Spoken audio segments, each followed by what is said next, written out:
Yesterday, Walter Magaya was ordered by the court to repay $3 million to Israeli business partner. His argument was that the debt was invalid due to Zimbabwe's exchange control laws. The funds were received through Ambassador Ronile Vimsan, Zimbabwe's consul general to Israel for a gold mining project. The court ruled in favor of Israeli businessmen. Is he being framed again? Munhu akatoita deal re3 million akapiwa cash, but iwo cash yacho vakaiwana kupi $3 million. Akatopiwa naambassador kunzi mari iyi ndiye mine project yamuri kufanira kutanga imimi. But mukomana akabva aisvengesa, mhoti akabva aita sei mari iyoyo, akabva aidya kana kuti akaita sei. Remember kuti church members were also promised mine project as well. Nyaya dziri kukoti as we speak inyaya yemamines akapromisa vanhu vekuchechi vakabhadhira mari akavanyudza. Apa futi pari kunzi pane munhu wekuIsrael waakanyudza futi $3 million. Imagine. This reminds me of his trip to Israel with a bag full of my problems evana vekuchechi. And my church members, you paid for that trip kuenda ikoko, not knowing kuti munhu ari kutonosecure zvake a mining deal, business deal raakatonosecure nemari dzenyu. Ende zvinonakidza izvi, mari dzenyu dzakanosecure. Vamwe vanhu muri kuvaperekedza kuita mari, imi muchingobhadhira muchingodzeyetu kunzi tithe and offering. Ezvo iye achitora mari iyoyo achinoenda zvake kunosecure mabusiness deal. Kuchechi ari kuba, kumabusiness ariko futi achiba. Zvinhu zvacho soka. Ngaangochuza kuti ada kuita zvechechi here kana kuti ada kuita mbavha kubusiness, ada kuita chichechi izvo. Ngaangochuza one struggle. Zvekuti munhu anoti kuchechi ariko, kumabusiness ariko, kumbavha zvese here vedu munhu one, kurepi ariko, aiwa tichada zvakadai so. Manje 3 million yakawanda anayo here, but aishaya zvite. Nema offerings anowana pamwedzi, he can probably raise it within kurikunza hana, which I don't think kuti angaishaye mari.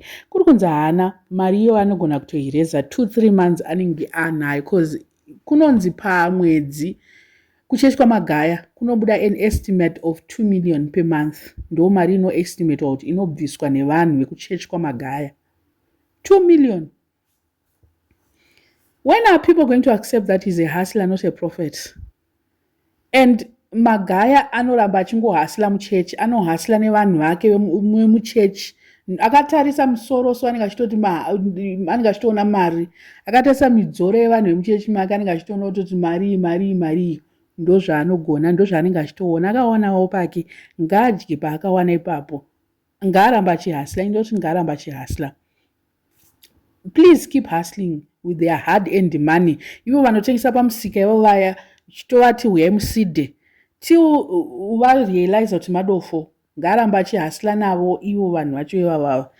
Till vazovhurika brain kuti panapa zvinhu zvatiri kuitiswa isi.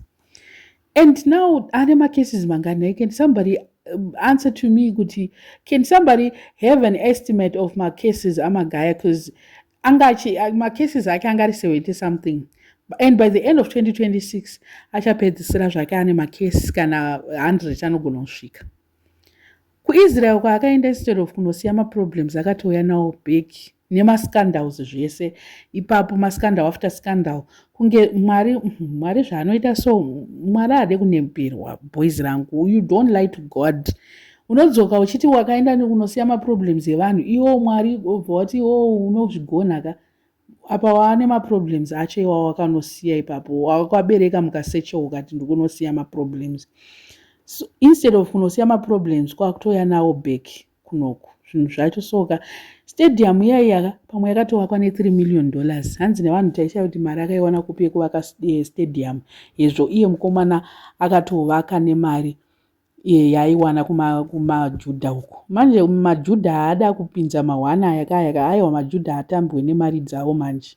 Vanotoida ende vanotomupinza busy. Anoitoipinda busy iyoyo.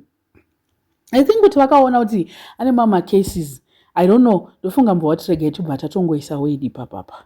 I know now papa you are thinking all this is fake news and it's AI or something like that and people are just trying to hate him or they're trying to pull him down. No, this is actually news. This is actually what really happened. It's not a movie. It's what really happened. Akajuta. Gore rino kuchechi kwavo ikoko I think kuti kuchagumwa vanhu to the I don't know vachaguma.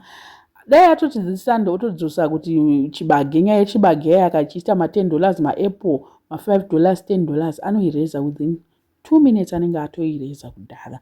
So papa, keep on hustling with them.